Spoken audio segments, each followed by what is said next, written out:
सिलवानी नगर में अखंड दिगंबर जैन समाज द्वारा आयोजित पंचकल्याणक एवं गजरथ महोत्सव के 4 वर्ष पूर्ण होने पर जैन महासभा सम्मेलन में पधार रहे सभी अतिथियों का हार्दिक स्वागत वंदन अभिनंदन। स्वागतकर्ता सिंघई देवेंद्र जैन, चंद्र कुमार सिंघई अध्यक्ष जैन समाज, सुनील वेदराज निर्माण समिति अध्यक्ष, अभिषेक सिंघई महामंत्री, अमित जैन।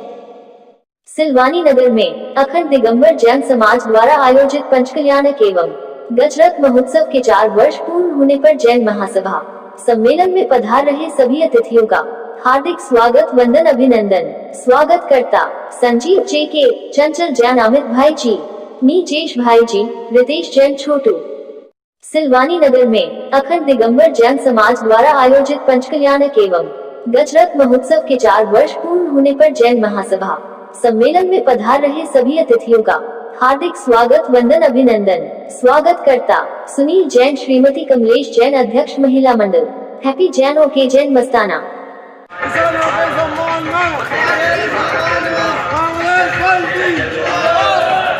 मध्य प्रदेश गुना पूर्व सांसद चाचौड़ा विधायक श्री लक्ष्मण सिंह जी, राघौगढ़ विधायक श्री जयवर्धन सिंह जी के नेतृत्व में सैकड़ों वाहन का काफिला गुना पहुंचा। कृषि कानून बिल के विरोध में आजा हॉट रोड पर किसान आमजन सभा का हुआ आयोजन। रैली के साथ कलेक्ट्रेट पहुंचकर महामहिम राष्ट्रपति के नाम ज्ञापन सौंपा गया। गुना से ब्यूरो चीफ नरेंद्र कुशवाहा की रिपोर्ट।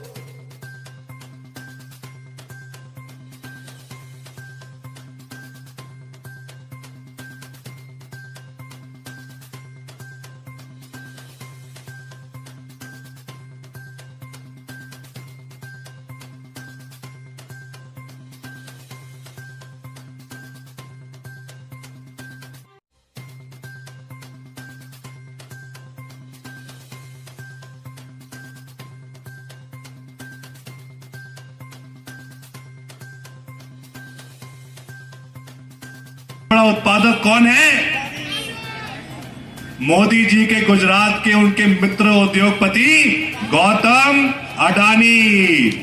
तो पूरा जो उनको ये उनका षड्यंत्र है। और क्या आप जानते हो 50% से अधिक सोयाबीन पूरे देश में कहां मिलता है? मध्य प्रदेश में मिलता है। और ये सोयाबीन की क्रांति कब चालू हुई थी? सन 1980 के आसपास, जब इंदिरा जी प्रधानमंत्री थी, जब अर्जुन सिंह जी मुख्यमंत्री थे और एक दिग्विजय सिंह जी आपके कृषि मंत्री थे। उस समय सोच क्या थी कांग्रेस पार्टी की? ये बात समझने की जरूरत है सबको। कांग्रेस ने बैंकों का राष्ट्रीयकरण किया। क्यों किया? क्योंकि कांग्रेस की सोच थी कि पहले सन 1970-1960 में सिर्फ कर्ज मिलता था तो मिलता था दिल्ली में, बंबई में, कलकत्ता में, बेंगलोर में। बैंकों के राष्ट्रीयकरण के माध्यम से छोटे छोटे शहरों में बैंक आए। और फिर इंदिरा जी ने सन 1980 में कृषि का राष्ट्रीयकरण किया, न्यूनतम समर्थन मूल्य स्थापित किया, अन्य फसलों के लिए हर छोटे कस्बे पे मंडियां स्थापित की। इसके माध्यम से हर जगह मंडी की उपलब्धता हुई। किसानों को आसपास बड़े बड़े कस्बों में उनकी फसल बेचने का अवसर मिला, फसलों के लिए सही दाम मिले। और आज आंदोलन इसलिए चालू हुआ है दिल्ली, पंजाब, हरियाणा, राजस्थान में, क्योंकि वहां पर लोग पूरी बात समझ रहे हैं। वहां पर शुरुआत हो गई है, बड़े बड़े उद्योगपति आ रहे हैं और वो क्या कह रहे हैं कि किसान भाई पहले सस्ता बीज ले लो, सस्ती खाद पहले साल के लिए ले लो। वो उनको पहले फंसाएंगे। जैसा कि सुमेर सिंह जी कह रहे थे, उनके बड़े बड़े वेयर हाउस बन गए हैं अडानी जी के, जिसमें वो थोक में खरीदेंगे और फिर पूरा माल वहां पर स्टॉक करके, पूंजीगत करके, वहां पर फिर फसलों के दाम ऊपर नीचे करेंगे। जब दाम नीचे होंगे तो उस समय किसान को मजबूर करेंगे बेचने के लिए सीजन के समय। और जब दाम ऊपर हो जाएंगे तो चुपचाप अडानी जी खुद का लाभ बनाएंगे, खुद का प्रॉफिट, आमदनी कमाएंगे और फिर इसी प्रकार से किसान का शोषण करेंगे।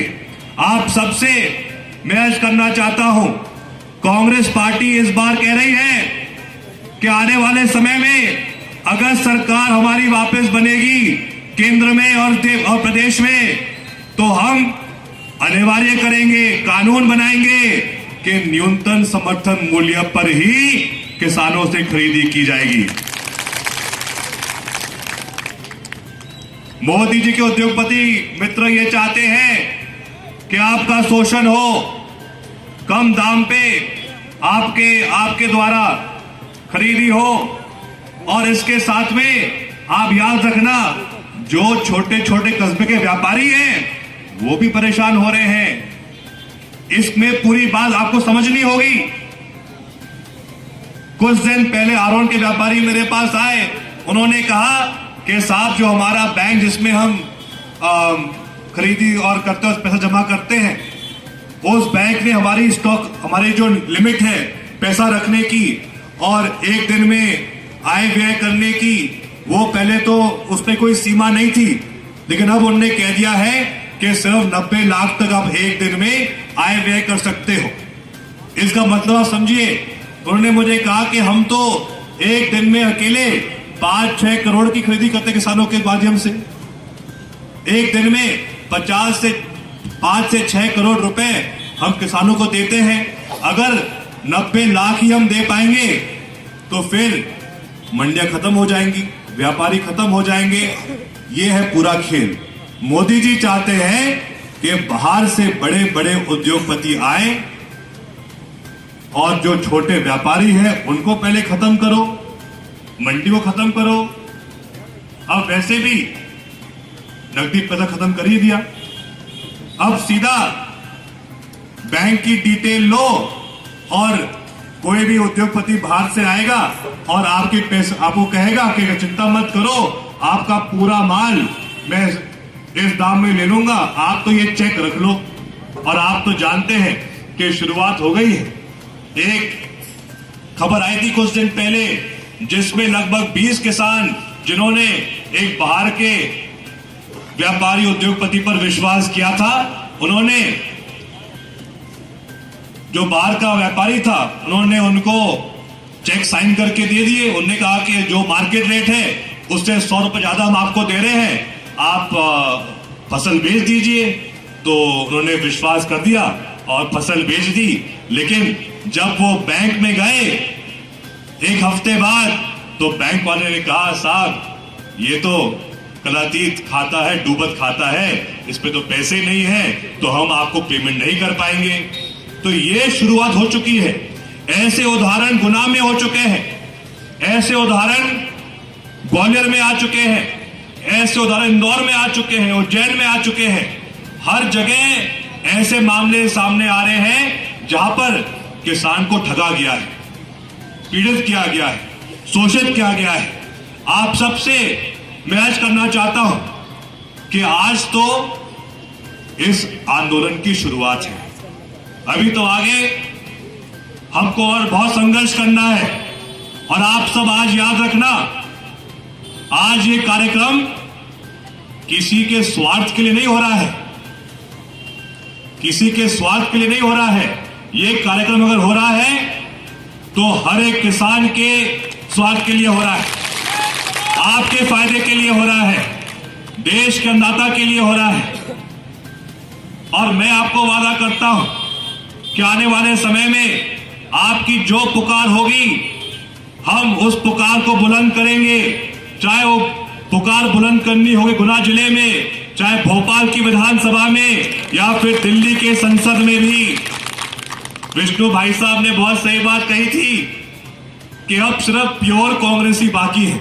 उसका मतलब क्या है? अंग्रेजी में प्योर का हिंदी का अर्थ होता है शुद्ध। अब सिर्फ शुद्ध कांग्रेसी बाकी है। जो गद्दार थे वो तो बिक गए।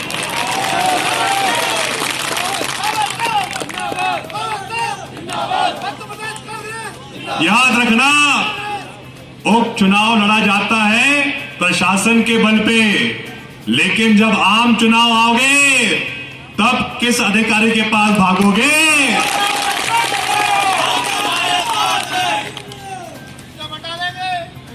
आप सबसे मेरा यही अर्ज है कि आने वाले समय में संघर्ष करना होगा और मैं आपको वादा। राष्ट्रीय समाचार न्यूज चैनल में समाचार एवं विज्ञापन प्रकाशन के लिए संपर्क करें।